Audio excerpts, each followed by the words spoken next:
आज की क्लास में हम पढ़ेंगे पीजीडीसीए सेकेंड सेमेस्टर का सब्जेक्ट है इंटरनेट एंड ई कॉमर्स की यूनिट थर्ड। तो यूनिट थर्ड का पहला क्वेश्चन दिया गया है, हाइपर टेक्स्ट से आप क्या समझते हैं। तो इसका आंसर है, हाइपर टेक्स्ट से हमारा तात्पर्य किसी ऐसी सामग्री से है जो वास्तव में केवल टेक्स्ट होता है, अर्थात अक्षरों और चिन्हों से बना होता है। किसी वेब ब्राउज़र प्रोग्राम के लिए इसका अर्थ कुछ और भी हो सकता है।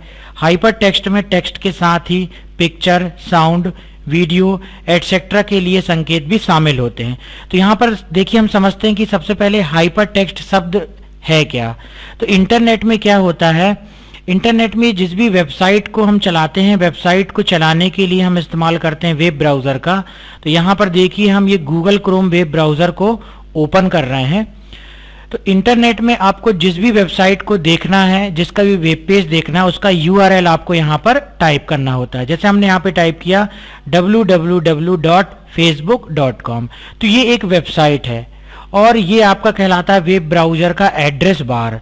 तो एड्रेस बार में आप जिस भी वेबसाइट का नाम टाइप करने के बाद एंटर की प्रेस करते हो तो उस वेबसाइट का वेब पेज स्क्रीन पर दिखाई देता है। तो इंटरनेट में जो भी सूचना रखी जाती है, ये जो भी वेब पेज बनाए जाते हैं, उसके लिए हाइपर टेक्स्ट का इस्तेमाल किया जाता है। क्योंकि ये जो भी वेब ब्राउज़र हैं, जैसे अभी हम गूगल क्रोम वेब ब्राउज़र का इस्तेमाल कर रहे हैं, ऐसे ही इंटरनेट एक्सप्लोरर भी एक वेब ब्राउज़र होता है। तो जो भी वेब ब्राउज़र होता है वह केवल हाइपर टेक्स्ट को ही पढ़ सकता है।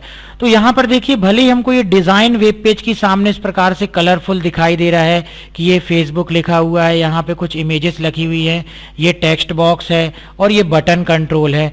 तो ये वेब पेज किस प्रकार से बना, तो यह web page hyper text language के द्वारा ही बनाया गया है। तो यदि आप ये देखना चाहते हैं कि ये हाइपर टेक्स्ट किस प्रकार से लिखा होता है, उसके लिए आपको इस पर राइट क्लिक करना है और राइट क्लिक करने के बाद आप जाएंगे व्यू पेज सोर्स में।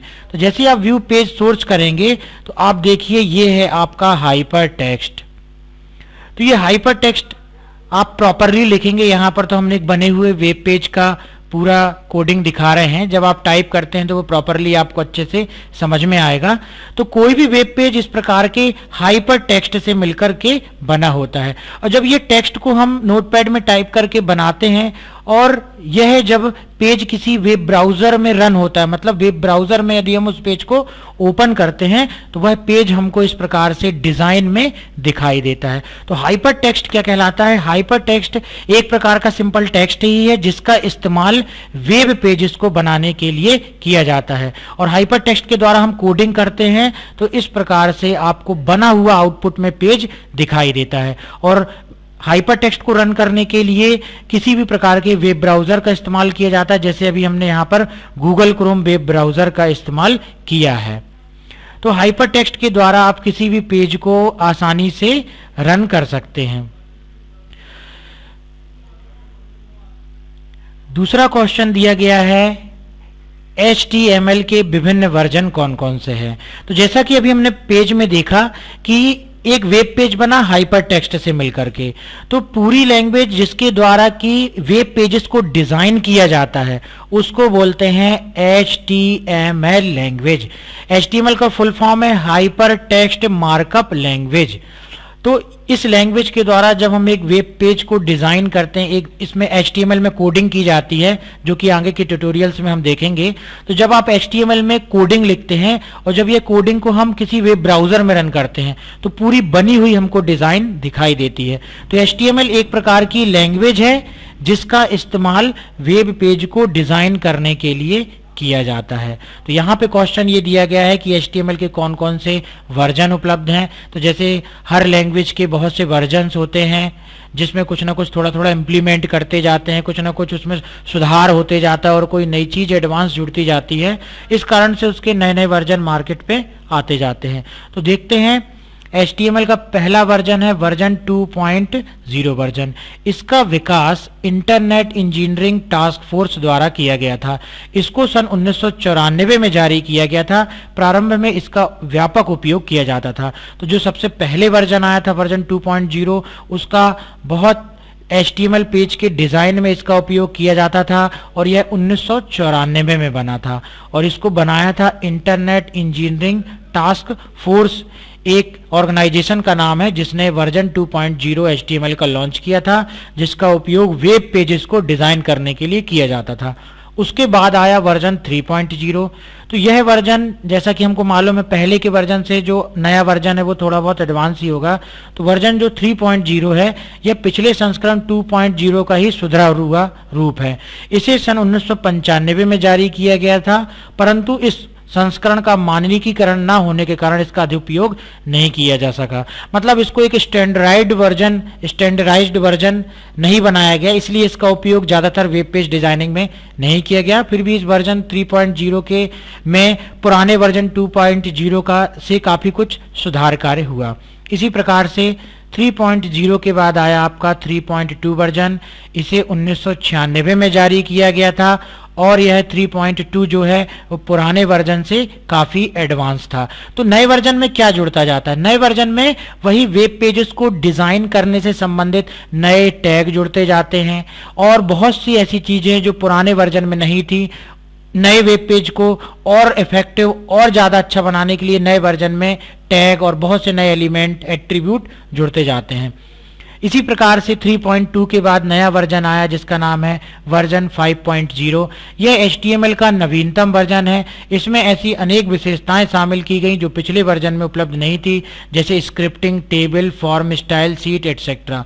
तो ये इनके बारे में अभी हम जब टैग के बारे में सीखेंगे तो इनके बारे में भी सीखेंगे। स्टाइल क्या होता है, टेबल किस प्रकार से बनाई जाती है, स्क्रिप्टिंग क्या होती है। तो ये सभी चीज़ें वर्जन 4.0 में ही शामिल की गई। इसके पहले इन सब चीज़ों को इस्तेमाल नहीं किया जा सकता था। अब वर्जन 4.0 के बाद भी HTML का नया वर्जन आ गया 5.0, जिसमें बहुत से नए फीचर्स जोड़ दिए गए हैं जिसके द्वारा आप वेब पेजेस को और सुंदर और आकर्षक बना सकते हो। तो ये थे HTML के विभिन्न वर्जन। अगला क्वेश्चन है HTML में कौन कौन से विभिन्न एलिमेंट उपयोग होते हैं, समझाइए। तो अब हम यहाँ पर आगे की तरफ बढ़ रहे हैं क्वेश्चन में। तो हम ये देखते हैं कि किस प्रकार से आप एक वेब पेज को डिज़ाइन करोगे। और वेब पेज को डिज़ाइन करने के लिए जो HTML का इस्तेमाल किया जाता है, जो हाइपर टेक्स्ट मार्कअप लैंग्वेज इस्तेमाल की जाती है, उसमें क्या क्या मुख्य तत्व या एलिमेंट शामिल होते हैं उसके बारे में हमको समझना है। तो कोई HTML डॉक्यूमेंट HTML के एलिमेंट का एक क्रमबद्ध समूह होता है।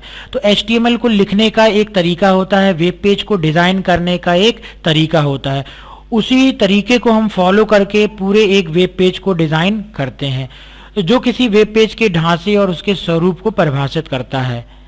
HTML की सहायता से वेब पेज बनाने में कई महत्वपूर्ण तत्वों का प्रयोग करते हैं, जिसका HTML डॉक्यूमेंट बनाने से पहले जानना आवश्यक है। ये निम्नलिखित हैं। तो कौन कौन से महत्वपूर्ण एलिमेंट होते हैं जिनके द्वारा कि हम HTML का इस्तेमाल करके और वेब पेज को डिज़ाइन करते हैं। तो उसमें पहला होता है टैग। तो सबसे महत्वपूर्ण भूमिका होती है HTML में वेब पेज डिजाइन करने में टैग की। तो कोई HTML टैग ऐसा रिजर्व वर्ड होता है जो ब्राउजर को बताता है कि उसके कंटेंट को कैसे रिप्रेजेंट करना है। प्रत्येक वेब पेज कई तत्वों से मिलकर बना होता है। ये तत्व HTML कोड द्वारा प्रदर्शित किए जाते हैं। इन तत्वों को टैग कहते हैं। तो जो भी आप HTML में डिजाइन करने के लिए सबसे महत्वपूर्ण चीज इस्तेमाल करेंगे उसको बोलते हैं टैग। और टैग को हमेशा इस प्रकार से ये लेस देन और ग्रेटर देन सिंबल के बीच में लिखा जाता है। और सामान्यतः टैग्स जोड़े में उपलब्ध होते हैं। ओपनिंग व क्लोजिंग टैग ओपनिंग टैग की तरह ही होता है, पर यह फॉरवर्ड स्लैश के साथ प्रारंभ होता है। तो क्या होता है, ये देखिए सिंटैक्स दिया गया है कि HTML में टैग किस प्रकार से लिखेंगे। एक टैग स्टार्ट हुआ यहाँ पर लेस देन और ग्रेटर देन सिंबल से, और दूसरा टैग जो है वो कहलाता है एंड टैग, और वो हमेशा स्लैश से क्लोज होता है। तो ये हो गया आपका स्टार्टिंग टैग और ये हो गया हमारा एंडिंग टैग। तो यहाँ पर टैग हमेशा स्टार्टिंग टैग होता है और उसका हमेशा एक क्लोजिंग टैग भी होता है। अब टैग की तरह ही HTML के द्वारा वेब पेज बनाने के लिए एक और एलिमेंट का उपयोग किया जाता है, उसे बोलते हैं एट्रीब्यूट। एट्रीब्यूट किसी उपयोगकर्ता को यह बताता है कि किसी वेब ब्राउजर को किस तरह टैग का उपयोग करना चाहिए। एंड टैग को छोड़कर स्टार्ट टैग एट्रीब्यूट को भी रख सकता है। तो उदाहरण एक सिंटैक्स क्या होता है एट्रीब्यूट लिखने का, यहाँ पे हम लेफ्ट साइड में एट्रीब्यूट लिखते हैं और राइट साइड में उसकी वैल्यू। जैसे अभी हम आगे चल के बहुत से टैग इस्तेमाल करेंगे, जैसे आपका फॉन्ट टैग भी होता है, पैराग्राफ भी टैग होता है। पैराग्राफ टैग के अंदर हम इस्तेमाल करेंगे अलाइन एट्रीब्यूट। तो ये जो अलाइन वर्ड आप इस्तेमाल कर रहे हो ये कहलाता है एट्रीब्यूट, और उसके बाद की वैल्यू कहलाती है, ये कहलाता जो सेंटर लिखा हुआ है ये वैल्यू कहलाती है। तो आगे चल के एग्जाम्पल जब आप देखेंगे तो आप समझ जाएंगे कि एट्रीब्यूट क्या है और टैग क्या है। सभी HTML कोड को एंगल ब्रैकेट में रखा जाता है। HTML डॉक्यूमेंट में टैग को एक विशेष क्रम में रखा जाता है। उनमें से कुछ टैग पेयर्स के रूप में होते हैं और कुछ सिंगल होते हैं। किसी पेयर टैग में पहले टैग को स्टार्टिंग टैग या बिगिनिंग टैग कहते हैं और दूसरे टैग को एंडिंग टैग कहते हैं। तो हमेशा टैग जोड़े में होता है। पहला एक स्टार्टिंग टैग होता है और एक एंडिंग टैग होता है। स्टार्टिंग टैग भी आपको लेफ्ट ये एंगल और राइट सिंबल के अंदर रखा जाता है। ये जो आपको लेस देन का सिंबल है और जो ग्रेटर देन का सिंबल है इसी के अंदर रखा जाता है। और जो एंडिंग टैग होता है उसमें एक स्लैश भी आता है। इसी प्रकार से आपके टैग भी जो हैं वो निम्नलिखित प्रकार के होते हैं। देखिए कंटेनर एलिमेंट इस प्रकार के HTML एलिमेंट में एक स्टार्टिंग टैग के साथ एक एंडिंग टैग भी होता है। दूसरे शब्दों में से पेयर टैग भी कहते हैं। इनके बीच आने वाली प्रत्येक वस्तु इससे प्रभावित होती है। जैसे सबसे स्टार्टिंग टैग जिसके द्वारा कि HTML में वेब पेज की डिजाइनिंग स्टार्ट की जाती है वो कहलाता है HTML टैग। तो ये देखिए लिखने का तरीका है, हमने HTML लिखा और फिर यहाँ पर HTML को क्लोज कर दिया और क्लोज करने के लिए लास्ट में हमने ये स्लैश का निशान भी लगाया है। अब इसके बीच में बाकी के टैग आते हैं, इसको हम रूट टैग भी बोलते हैं, इसको बिल्कुल स्टार्टिंग टैग भी हम बोल सकते हैं। तो ऐसे टैग जिनका की स्टार्टिंग टैग होता है और एंडिंग टैग होता है वो कहलाते हैं कंटेनर एलिमेंट। इसी प्रकार से एक और टैग होते हैं जिनको बोलते हैं एम्प्टी एलिमेंट। इस प्रकार के एलिमेंट में HTML टैग में केवल स्टार्टिंग टैग होता है, कोई एंडिंग टैग नहीं होता। तो कुछ ऐसे टैग भी हैं जिनमें कि आपको ये एंड टैग मतलब ये स्लैश के साथ उसको एंड करने की जरूरत नहीं होती है। सिंपल आप उसको केवल स्टार्टिंग टैग भी लिखोगे तो भी वो चलेंगे। जैसे font tag, hyperlink tag, image tag, link tag, इन टैग का क्लोजिंग टैग देने की जरूरत नहीं पड़ती। इनको आप सिंगल जोड़े में भी लिखेंगे तो ये चलेगा, सिंगल तरीके से भी लिखेंगे तो भी आपका वेब पेज डिजाइन होगा। अगला क्वेश्चन दिया गया है HTML में क्या आवश्यक टैग उपयोग में लाए जाते हैं। तो अब हम वेब पेज डिजाइन करने में देखते हैं कि कौन कौन से महत्वपूर्ण टैग का इस्तेमाल, जो कि हमको कोई भी वेब पेज बनाए हमको उन टैग का इस्तेमाल करना ही पड़ता है। तो किसी HTML फाइल में 4 प्रकार के टैग उपस्थित होते हैं। यह टैग निम्नलिखित हैं। पहला है HTML टैग, जैसा कि अभी हमने पिछली स्लाइड में भी देखा कि एक HTML टैग ऐसा होता है जिसको कि रूट टैग बोला जाता है या बिल्कुल स्टार्टिंग टैग बोला जाता है। मतलब बाकी के HTML के जो भी टैग हैं वो उस टैग के अंदर ही आते हैं। तो किसी HTML का प्रारंभिक टैग या भाग HTML टैग होता है या कंटेनर टैग है, इसलिए इसके 2 भाग होते हैं। कंटेनर मतलब इसका एक स्टार्ट टैग भी होगा और एंड टैग भी होगा। तो ये देखिए स्टार्ट टैग, एंड टैग, और इसका सिंटैक्स इस प्रकार से होता है लिखने के लिए। HTML लिखा हमने ये लेस देन और ग्रेटर देन सिंबल के अंदर, और फिर हमने बीच में जो भी टैग यहाँ पे लिखना वो लिख सकते हैं। यहाँ पे डैश डैश के द्वारा बताया जा रहा है कि आप और टैग जोड़ सकते हो। और लास्ट में ये आ गया आपका एंड टैग। तो ये होता है स्टार्टिंग टैग जो कि हम स्टार्ट करते हैं। अगला दिया गया है HTML टैग के बाद लिखा जाता है, उसको बोलते हैं हेड टैग। यह टैग हमारी वेब फाइल के बारे में संपूर्ण जानकारी रखता है। यह HTML टैग के बीच में लिखा जाता है। यह टैग अन्य टैग्स को भी रखता है जो कि हमारी वेब फाइलों को बाहरी जगत से परिचित कराते हैं। तो ये देखो HTML टैग लिखा, लास्ट में HTML क्लोज हो गया, और यहाँ पर हेड टैग लिखा हुआ है और हेड टैग क्लोज। तो हेड का मतलब होता है डॉक्यूमेंट का बहुत से ऐसी चीज़ें जो हम हेड टैग के अंदर ही लिखते हैं। जैसे एक होता है टाइटल टैग, वो हमेशा हेड टैग के ही अंदर आता है। तो हेड टैग का भी यूज़ हमको आगे एग्जाम्पल में समझ में आएगा। तो हेड टैग डॉक्यूमेंट के शीर्षक से संबंधित टैग को या कंटेंट को रखने के काम आता है। सामान्यतः हेड टैग के भीतर टाइटल टैग को ही लिखा जाता है, अन्य टैग बहुत कम प्रयोग किए जाते हैं। तो हेड टैग के अंदर हम हमेशा टाइटल टैग को ही रखते हैं। ये देखिए अगला टैग ही है टाइटल टैग। तो यह टैग हेड टैग के बाद लिखा जाता है। वेब पेज के शीर्षक को इस टैग के माध्यम से लिखा जाता है। यह शीर्षक ब्राउजर के टाइटल बार पर प्रदर्शित होता है। तो ये देखिए HTML open HTML close, head open head close, title open title close और डिस्क्राइब योर टाइटल। जो भी आप यहाँ पे लिख रहे हो, जब आप इस पेज को सेव करोगे और सेव करने के बाद इस पेज को वेब ब्राउजर में देखोगे तो वेब ब्राउजर के टाइटल बार में, मतलब सबसे ऊपर वाले बार में क्या लिखा रहेगा, डिस्क्राइब योर टाइटल। क्यों? क्योंकि आपने टाइटल टैग के अंदर इसको लिखा हुआ है। और यदि हम कोई भी टाइटल नहीं देते, तो उसके वेब ब्राउजर में सबसे ऊपर लिख करके आता है अनटाइटल्ड, मतलब इस वेब ब्राउजर जो भी आप वेब पेज बना रहे हो उसका आपने कोई भी टाइटल नहीं दिया है, तो वो आता है सबसे ऊपर अनटाइटल्ड लिख करके आता है। इसी प्रकार से होता है बॉडी टैग। और बॉडी टैग के अंदर, बॉडी टैग हेड टैग की पूरक की तरह कार्य करता है। यह टैग किसी वेब पेज की संरचना में आने वाले प्रत्येक भाग को दर्शाता है। यह हेड टैग के बाद आता है। हेड टैग व बॉडी टैग का पेज एक अलग भाग बनाती है। देखो तो HTML सबसे ऊपर आता है HTML टैग, फिर आता है ये देखो हेड टैग, हेड टैग के अंदर आता है टाइटल टैग, टाइटल टैग के अंदर जो भी हम टाइटल देंगे वो वेब ब्राउजर के टाइटल में दिखाई देगा। और फिर हेड के बाद शुरू होता है बॉडी टैग। यहाँ पे आपका क्लोजिंग नहीं आएगा, यहाँ पे क्लोज लग गया है, यहाँ पे बॉडी आएगा और बॉडी क्लोज रहेगी।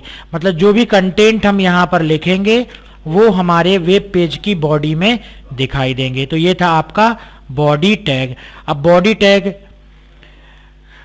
को समझने के बाद हम सिंपल सबसे पहले एक HTML पेज को डिजाइन करते हैं जिसमें ये सभी मुख्य टैग को हम लिखेंगे। तो उसके लिए हमने सबसे पहले स्टार्ट बटन में क्लिक करते हैं और उसके बाद नोटपैड को ओपन करते हैं।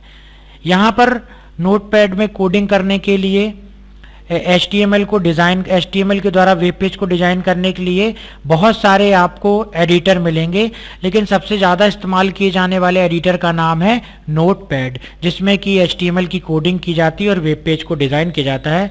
मतलब नोटपैड HTML को डिजाइन करने का सबसे आसान और एक सबसे प्रथम स्थान में यूज किया जाने वाला एक सॉफ्टवेयर है। तो यहाँ पर देखिए कोई भी टैग आपको लिखने का तरीका ये है, सबसे पहले लेस देन लगाया, ग्रेटर देन लगाया, अब आप बीच में आ गए। सबसे पहला टैग होता है HTML, एंटर कर लो आप और पहले इस HTML टैग को तुरंत क्लोज कर दो। ये देखो इस प्रकार से HTML टैग को तुरंत हमने क्लोज कर दिया। ये वेब पेज डिजाइनिंग करते समय HTML को लिखने का सबसे सही तरीका है कि आप कोई भी टैग को ओपन करो और तुरंत पहले उसको क्लोज कर दो। अब यहाँ पर एंटर करके आप इस टैग के बीच में आओ। अब यहाँ पर हम कोई दूसरा टैग लिखते हैं। दूसरा टैग हमने लिखा यहाँ पर हेड टैग, और फिर देखो हेड टैग को हमने पहले यहाँ पर क्लोज कर दिया। हेड टैग के अंदर आए। हेड टैग के अंदर अब हम डिफाइन करते हैं टाइटल टैग, और ये देखिए टाइटल को हमने यहाँ पे कर दिया अब क्लोज, और टाइटल के अंदर हमने यहाँ पे लिख दिया माय फर्स्ट वेब पेज। तो ये देखिए हेड टैग के अंदर टाइटल। अब हेड के अंदर आप आते हैं और ये आपने यहाँ पे टाइप किया बॉडी, और फिर आप एंटर करके ये बॉडी टैग को क्लोज कर देते हैं। ये देखिए बॉडी टैग को हमने क्लोज कर दिया। अब बॉडी के अंदर जो भी लिखोगे आप, this is my web page body, इस प्रकार से ये प्राइमरी टैग हैं HTML और हेड टैग और टाइटल टैग और बॉडी टैग। इनका इस्तेमाल जब भी आप वेब पेज बनाओगे इनका इस्तेमाल आपको करना ही है। तो इस प्रकार से यहाँ हमने यह सीखा कि किसी भी टैग को जब भी हम टाइप करते हैं तो हम इस प्रकार से टाइप करेंगे कि सबसे पहले ओपनिंग टैग लिख लेंगे और उसके बाद तुरंत हम क्लोजिंग टैग लगा देंगे। नहीं तो क्या होगा कि आपने इस टैग को लिखा, फिर इस टैग को लिखा, और अगर आप इस टैग को लिख रहे हो तो हो सकता है कि आप लास्ट वाले टैग को क्लोज करना भूल जाओ। तो ये प्रॉपरली HTML के द्वारा वेब पेज डिजाइन करने का ये सबसे सही तरीका है। अब जब आपने नोटपैड में इस HTML टैग को टाइप कर लिया तो सेव करने के लिए आपको फाइल में जाना है और सेव एस या सेव बटन पर क्लिक करना है। सेव बटन पर क्लिक करने के बाद यहाँ पर आप कोई भी नाम दे सकते हो। फाइल का हमने नाम दे दिया फर्स्ट, और उसके बाद चूंकि यह हम नोटपैड में काम कर रहे हैं और अगर सीधे सेव कर देंगे तो यह किस प्रकार से सेव हो जाएगा, एक नोटपैड की फाइल बन के सेव हो जाएगा .txt। लेकिन यदि आप इसको एक वेब पेज के रूप में सेव करना चाहते हैं ताकि हमारी ये फाइल वेब ब्राउजर में खुले, तो आपको सेव करना पड़ेगा इसको .html एक्सटेंशन से। तो इस प्रकार से फाइल का नाम देते हैं और डॉट लगाते हैं, फिर HTML एक्सटेंशन देते हैं, उसके बाद क्लिक कर देते हैं सेव बटन पर। अब हमारी ये फाइल जो है वो सेव हो गई। इसे हम देखते हैं तो जहाँ पे भी आपने सेव किया उस फोल्डर को ओपन कर लो, ये देखो हमारी फर्स्ट नाम की फाइल सेव हो गई है और ये HTML डॉक्यूमेंट है। अगर हम इसको .html एक्सटेंशन से सेव नहीं करते तो यह किस प्रकार से दिखाई देती, नोटपैड की फाइल होती है और क्लिक करने पर नोटपैड पे ही खुलती। अब हम इसको क्लिक करेंगे तो ये सीधे वेब ब्राउज़र में खुलेगा, क्योंकि यह एक HTML डॉक्यूमेंट है और वेब ब्राउज़र का काम ही है इंटरनेट एक्सप्लोरर का या गूगल क्रोम का कि किसी भी फाइल को वह जो कि HTML फाइल है उसको दिखाने का काम है। देखो जैसे हमने इसमें डबल क्लिक किया ये हमारी फाइल रन हो गई। अब हम यहाँ पे कोडिंग भी दिखाते हैं और आपको आउटपुट भी दिखाते हैं। तो ये देखिए जो भी आपने टाइटल टैग के अंदर लिखा हुआ है, क्या लिखा हमने, माय फर्स्ट वेब पेज। तो ये आपका वेब ब्राउज़र है, ये देखिए पूरा आपका वेब ब्राउज़र है। वेब ब्राउज़र के टाइटल बार में आपको लिखकर दिखाई दे रहा है माय फर्स्ट वेब पेज, क्योंकि हमने इसको लिखा है किसके अंदर, टाइटल टैग के अंदर। इसी प्रकार से बॉडी टैग के अंदर हमने क्या लिखा, this is my web page. तो ये देखो जो भी बॉडी में आप लिख रहे हैं वो यहाँ पर दिखाई देगा। तो मतलब जो भी टैग आप लिखोगे, जो भी डिजाइनिंग बनाओगे, वो किस टैग के अंदर आएगी, बॉडी टैग के अंदर। बॉडी टैग के अंदर ही हमने ये लिखा हुआ है, इस कारण से ये हमको यहाँ पर दिखाई दे रहा है। तो ये था सिंपल तरीका कि किस प्रकार से हम एक HTML की फाइल बनाएंगे और उसमें कौन कौन से मुख्य टैग शामिल होते हैं, और टैग को सेव करने के लिए हम .html एक्सटेंशन का इस्तेमाल करते हैं, और जब उस फाइल पे डबल क्लिक करते हैं तो हमारी फाइल जो है वो इस प्रकार से आउटपुट में दिखाई देती है। ये देखिए आपका आउटपुट इस प्रकार से दिखाई दे रहा है। जो आपने टाइटल के अंदर लिखा है वो ये दिखाई दे रहा है, टाइटल टैग के अंदर लिखी हुई चीज़, और जो बॉडी में लिखी है वो ये दिखाई दे रही है। तो ये था आपका basic HTML tag. Next question दिया गया है आपका, हेडिंग टैग के उपयोग को समझाइए। तो जैसा कि नाम से आपको स्पष्ट लग रहा है हेडिंग्स, तो वेब पेजेस में कई बार ऐसा होता है कि हमको बहुत सी चीज़ों की हेडिंग्स लिखनी पड़ती है, तो वहाँ पर हम हेडिंग टैग का इस्तेमाल करते हैं। तो हम अपने वेब पेज में हेडिंग का उपयोग कर सकते हैं, इससे वेब पेज को एक सुव्यवस्थित तरीके से संगठित किया जा सकता है। इसका प्रारूप इस प्रकार है, मतलब हेडिंग टैग को जो आप लिखते हैं, ये यहाँ पे एन की जगह कोई भी नंबरिंग आती है और एच लिखा होता है, बीच में वो जो हेडिंग के रूप में आपको टेक्स्ट दिखाना है वो होता है, और लास्ट में यहाँ पर एच और फिर वो नंबर जिसके साथ आपने स्टार्ट किया वो यहाँ पर क्लोज होता है। तो जहाँ एन वह संख्या है जो 1 से 6 तक दी जा सकती है, तथा यह हेडिंग के स्तर को निश्चित करता है। हेडिंग के 6 स्तर है। H1 इसमें आपको हेडिंग सबसे बड़ी दिखाई देती है, उसके बाद H2, तो H2 में थोड़ी छोटी दिखाई देती है, उसी प्रकार से H3 में थोड़ी और छोटी दिखाई देती है। इस प्रकार से H4, H5, H6 तक हम किसी भी प्रकार की हेडिंग को वेब पेज में दिखा सकते हैं। तो आप ये उदाहरण देखेंगे यहाँ पर, इसी प्रकार से HTML ओपन है, HTML क्लोज है, और हेड ओपन है, हेड क्लोज है। टाइटल के अंदर हमने लिख के रखा web page showing different level of headings, और ये देखिए H1 के अंदर हमने लिखा है लेवल 1 हेडिंग, H2 के अंदर लिखा है लेवल 2 हेडिंग, H3 के अंदर लिखा है लेवल 3 हेडिंग। इसी प्रकार से H6 तक हमने इसको दिया है। तो जो भी टैग हम लिखते हैं वो बॉडी टैग के अंदर ही लिखते हैं। तो यहाँ पर हमने सभी को एक साथ समझने के लिए अभी सभी टैग को, सभी हेडिंग टैग को इस्तेमाल किया है। तो यहाँ पर एक चीज़ और है कि आप सभी हेडिंग टैग को जो इस्तेमाल, यहाँ पर हमने तो सभी को एक साथ लिख दिया है, जैसी रिक्वायरमेंट होती है आपकी, आप उस प्रकार से यहाँ पर चीज़ों को लिखते हैं। तो यहाँ पर हम देखिए, आपको इसे समझाने के लिए हमने सभी चीज़ों की कोडिंग को यहाँ पर पहले से टाइप करके रखा हुआ है, और सभी में पहले से हमने HTML टैग टाइप करके रखे हुए हैं और उनको .html एक्सटेंशन से सेव किया हुआ है। तो यहाँ पर हम जो स्लाइड में हमने कोडिंग देखी है उसी को ये हमने इस पर टाइप करके रखा है।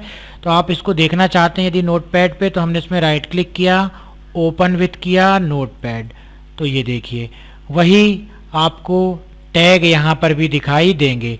अब यदि हम इसे रन करना चाहें तो रन करने के लिए हमको इस हेडिंग टैग वाले इस HTML डॉक्यूमेंट पर डबल क्लिक करना है। आप डबल क्लिक करेंगे तो ये देखिए आ गया। अब इसकी कोडिंग भी आपको दिखाते जाते हैं और ये रहा उसका आउटपुट। तो जो भी हमने उसमें टैग लिखा था वेब ब्राउज़र ने उस टैग को समझ करके उस प्रकार से टाइप किया, इस प्रकार से शो कर रहा है। अब आप इसकी कोडिंग यहाँ पर देखिए, ये देखिए। तो जो भी हमने यहाँ पे टाइटल टैग के अंदर लिखा हुआ है my first web page title, तो ये देखिए my first web page title, ये वेब ब्राउज़र के टाइटल बार में दिख रहा है। H1 के अंदर जो भी हमने लिखा हुआ है लेवल 1 हेडिंग, तो इस प्रकार से सबसे बड़े अक्षरों में बोल्ड अक्षरों में लेवल 1 हेडिंग दिखाई दे रही है। इसी प्रकार से जो हमने H2 में लिखा है वो थोड़ा और छोटा दिखाई दे रहा है। इसी प्रकार से जो हमने H3 में लिखा हुआ है वह और छोटा दिखाई दे रहा है। ऐसा देखिए आप S6 तक, तो S6 वाला सबसे छोटा दिखाई दे रहा है। तो जैसी आपको हेडिंग देने की ज़रूरत पड़े वैसी हेडिंग आप वेब ब्राउज़र में दे सकते हो, और उसके लिए आपको जो भी इस्तेमाल करना हो H1, H2, H3 उसका आप इस्तेमाल कर सकते हो। तो यह था आपका हेडिंग टैग।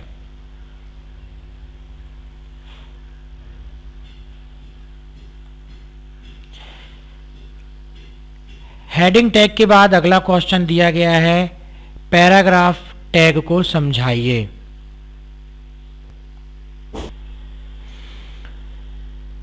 तो अपना अगला टैग है पैराग्राफ टैग। इसे पैराग्राफ से P से प्रदर्शित करते हैं। देखो पैराग्राफ टैग को P से प्रदर्शित करते हैं। यह कंटेनर टैग है परंतु इसे केवल स्टार टैग के द्वारा ही प्रदर्शित किया जाता है। एंड टैग का उपयोग इसे दर्शाने में नहीं किया जाता है। अर्थात किसी पैराग्राफ को प्रदर्शित करने के लिए P लिखना पड़ता है, वह खत्म होने के बाद P लिखना आवश्यक नहीं। मतलब यहाँ पर ये क्लोज का भी निशान आएगा, तो आपको ये पैराग्राफ टैग को क्लोज करने की जरूरत नहीं है। इसके प्रयोग को इस उदाहरण से समझ सकते हैं। तो ये देखिए HTML ओपन है, बाकी का टैग हमारे दूसरे पेज में है। इस प्रकार से ये देखिए एक पैराग्राफ हमने स्टार्ट किया, ये पूरा पैराग्राफ टाइप है। यहाँ पर पैराग्राफ हमको क्लोज करने की जरूरत नहीं है, और यदि आप पैराग्राफ को क्लोज करते भी हैं तो भी चलेगा, लेकिन अगर आप नहीं करते हैं तो भी आपका ये HTML पेज में ये पैराग्राफ दिखाई देगा। इसी प्रकार से दूसरा पैराग्राफ भी डिफाइन किया है, इसका भी स्टार्टिंग टैग बस है और ये एंडिंग टैग नहीं है। तो ये आपका एम्प्टी एलिमेंट के अंतर्गत आता, मतलब इसका केवल एक स्टार्टिंग टैग होता है, एंडिंग टैग नहीं होता। जैसे बाकी के टैग हमने जो सीखे थे head tag, title tag, body tag, उसमें स्टार्टिंग टैग भी होता है और एंडिंग टैग भी होता है। लेकिन पैराग्राफ ऐसा टैग है जिसमें कि केवल स्टार्टिंग टैग है और एंडिंग टैग नहीं है। इसे भी देखिए हम उदाहरण से समझते हैं। तो इसके भी उदाहरण को समझने के लिए यहाँ पर हमने पैराग्राफ टैग से संबंधित भी पहले से बना करके रखा हुआ एग्जाम्पल, इस पर हमने राइट क्लिक किया, ओपन विथ किया नोटपैड, और ये देखिए हमारा ये पैराग्राफ टैग आ गया। ये देखिए ये है आपका पैराग्राफ टैग। पैराग्राफ टैग में देखिए हमने P से यहाँ पे स्टार्ट किया है उस चीज़ को, पैराग्राफ को, और पैराग्राफ को हमने जो है, तो ये देखिए यहाँ पर दी गई है पैराग्राफ टैग को किस प्रकार से इस्तेमाल किया जाता है, उसकी कोडिंग दी गई है। तो ये आपका, इसको हमने नोटपैड में ओपन करके दिखाया है। यदि आप इस फाइल को अब रन करके देखना चाहते हैं तो उसके लिए ये जो बनी हुई फाइल है इस पर हम क्या करेंगे, डबल क्लिक करेंगे। देखो ये डबल क्लिक किया और ये हमारा पैराग्राफ जो हमने इसका टैग लिखा था वो यहाँ पर इस प्रकार से दिखाई दे रहा है। अब इसको नोटपैड में जो टेक्स्ट है उसको आप देखोगे तो ये देखो जो भी पैराग्राफ में आप लिखते हो वो इस प्रकार से, एक पैराग्राफ आपका ये हो गया और दूसरा पैराग्राफ हमने इसके नीचे जो बनाया था वो दूसरा पैराग्राफ ये हो गया। पैराग्राफ में हम दो एट्रीब्यूट का भी इस्तेमाल कर सकते हैं इस प्रकार से। यहाँ पर आप यदि लिखते हो अलाइन इज इक्वल टू, और आप इसको लेफ्ट राइट या सेंटर अलाइन कर सकते हो। हमने यदि यहाँ पर लिख दिया सेंटर, तो अभी हमने इसके पिछले जो है क्वेश्चन में देखा था कि एट्रीब्यूट और वैल्यूज़ क्या कहलाती हैं। तो देखिए यहाँ पर हमने अलाइन एट्रीब्यूट का इस्तेमाल किया और जो सेंटर लिखा हुआ है वो क्या है, उसकी वैल्यू हुई। तो अलाइन ये है आपका एट्रीब्यूट, ये क्या करेगा, पूरे पैराग्राफ को सेंटर अलाइन कर देगा। इसी प्रकार से हम एक और यहाँ पर इस्तेमाल कर लेते हैं फिर से, align is equal to center की जगह अब हम यहाँ पे लिख देते हैं राइट, या आप लेफ्ट भी लिख सकते हो। बाय डिफॉल्ट क्या होता है, लेफ्ट में ही पूरा पैराग्राफ होता है, तो हमने यहाँ पे क्या कर दिया, राइट कर दिया। अब हम फाइल में जा कर के इस पेज को फिर से सेव कर देते हैं, तो जो भी हमने इसमें नई चीज़ जोड़ी है वो सेव हो गई। अब जब आप इस पेज को जो आपका ओपन था, ये आपका पहले से हमने ओपन करके रखा था, इसमें जो भी अपडेशन किए हैं आपने नोटपैड फाइल में, इसको देखने के लिए कीबोर्ड से आपको रिफ्रेश करने के लिए F5 की दबाना है, या आप इस बटन पे भी क्लिक करके पेज को रिफ्रेश कर सकते हो। तो जैसे ही हमने इसको रिफ्रेश किया तो ये देखो पहला वाला पैराग्राफ हमने उसको अलाइन क्या करके रखा था, सेंटर अलाइन करके रखा था, तो हमारा पैराग्राफ वेब पेज के सेंटर में इस प्रकार से आ गया। और दूसरे पैराग्राफ को हमने राइट अलाइन करके रखा था, तो ये दूसरा पैराग्राफ हमारा राइट में इस प्रकार से आ गया। तो यहाँ पर हम पैराग्राफ को, ये देखिए उसके एक एट्रीब्यूट होता है अलाइन एट्रीब्यूट, और उसकी वैल्यू सेंटर या अलाइन एट्रीब्यूट की वैल्यू राइट लिख करके हम पैराग्राफ को लेफ्ट में, राइट में या सेंटर में कर सकते हैं। तो ये था आपका क्या, पैराग्राफ टैग।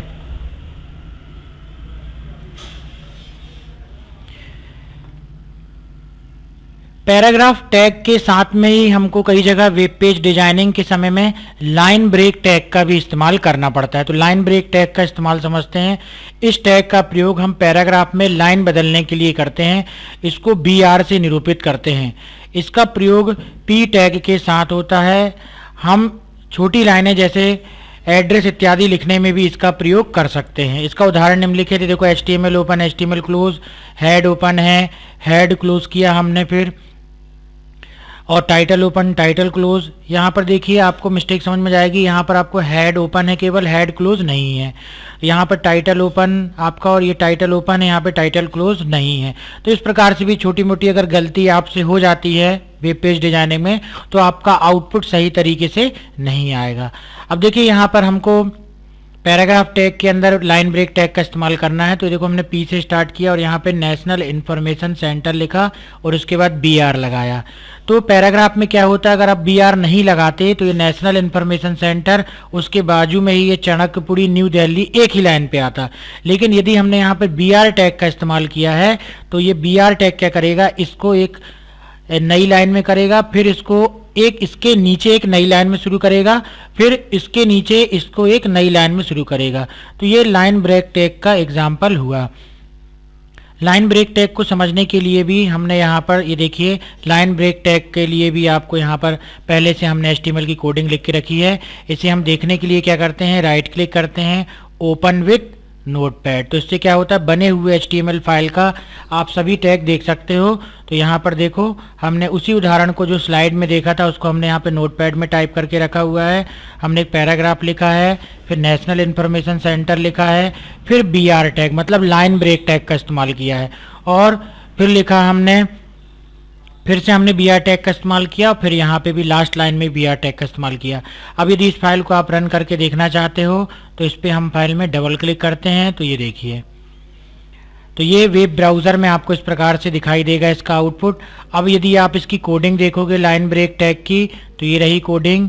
तो यहाँ पे देखो नेशनल इंफॉर्मेशन सेंटर लिखा, और अगर हमने BR लगाया तो लाइन ब्रेक हो गई, और जो भी टेक्स्ट अब हम लिख रहे हैं वो अगली लाइन पे आ रहा है। फिर से हमने यहाँ पे BR लगाया तो न्यू दिल्ली जो लिखा हुआ है वो न्यू दिल्ली भी इसके बाद एक नई लाइन से शुरू हुआ। तो ये था आपका line break tag. Line break tag के द्वारा हम लाइन को ब्रेक कर सकते हैं।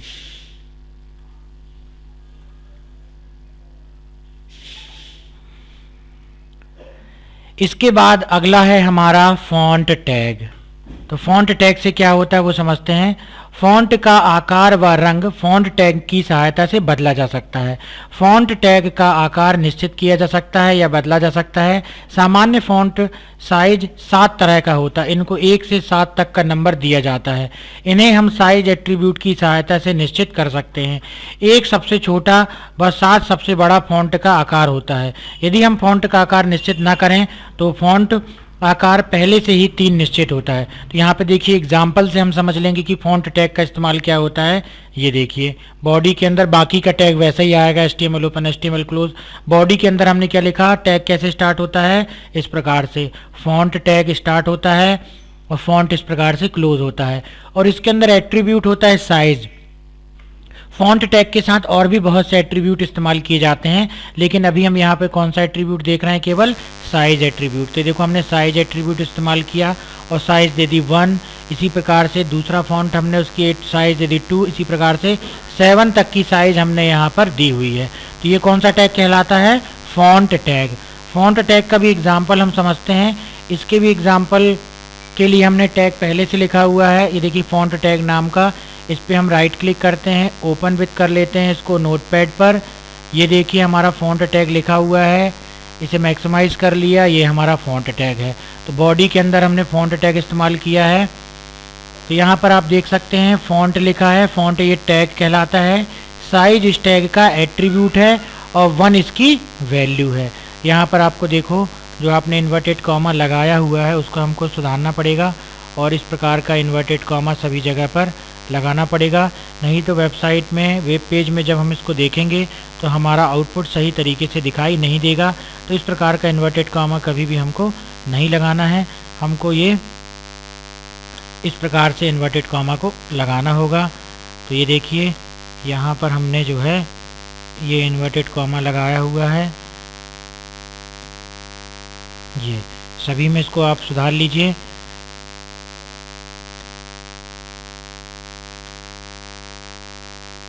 फॉन्ट टैग का इस्तेमाल किया जाता है हमेशा वेबसाइट में। अगर आप कोई किसी टेक्स्ट को कलरफुल या साइज के साथ देना चाहते हो तो उसके लिए फॉन्ट टैग का इस्तेमाल किया जाता है। इसके साइज एट्रीब्यूट के साथ यहाँ पे इसका एक कलर एट्रीब्यूट भी दिया गया है, और भी इसके एट्रीब्यूट होते हैं। तो ये कौन सा एट्रीब्यूट दिया गया है यहाँ पर, और कलर एट्रीब्यूट। कलर एट्रीब्यूट में हमने वैल्यू क्या लिखी, रेड। तो मतलब यहाँ पर ये टाइप होगा वेब पेज में फॉन्ट साइज 1, जिसका साइज होगा 1 और कलर होगा रेड। पहले इसको हम फाइल में जाकर सेव कर देते हैं। अब इसको मिनिमाइज कर देते हैं और हमारा ये जो फाइल बनी हुई है इसमें डबल क्लिक करते हैं। तो ये देखिए हमने इनमें जो कलर दे के रखा था और जिस प्रकार से साइज दे के रखी थी उस साइज और कलर में हमारे फॉन्ट दिखाई दे रहे हैं। अगर आप इसकी कोडिंग को देखते हैं तो ये है आपकी इसकी HTML की कोडिंग और ये है आपका इसका आउटपुट भी। तो जिसका साइज हमने 1 दिया था तो ये देखिए साइज 1 के कारण ही सबसे छोटे साइज में आ रहा है, और कलर हमने इसका रेड दिया था तो ये देखो रेड कलर में आ रहा है आपका। इसी प्रकार से फिर हमने BR टैग का इस्तेमाल किया, मतलब लाइन ब्रेक की। लाइन ब्रेक करने के कारण क्या हो रहा है कि जो भी अगला फॉन्ट आप देखने जा रहे हो वो दूसरी लाइन में प्रदर्शित हो रहा है, और इसकी साइज हमने कितनी दे दी, 2, और इसका कलर हमने दे दिया ब्लू। तो यहाँ पर हमने साइज दे दी 2 देखो, और कलर इसका ब्लू आ रहा है। इसी प्रकार से हमने सभी फॉन्ट को इस्तेमाल किया हुआ है। और देखिए यदि आप फॉन्ट में कोई भी कलर एट्रीब्यूट नहीं देते हैं और हमने यहाँ पे साइज दी है इसकी 7, तो ये सबसे बड़े फॉन्ट में इस्तेमाल हो रहा है, दिखाई दे रहा है, लेकिन इसका कलर क्या आ रहा है, बाय डिफॉल्ट ब्लैक कलर आ रहा है। तो अगर आप कोई भी कलर नहीं दोगे तो कौन सा कलर आएगा, ब्लैक कलर आएगा।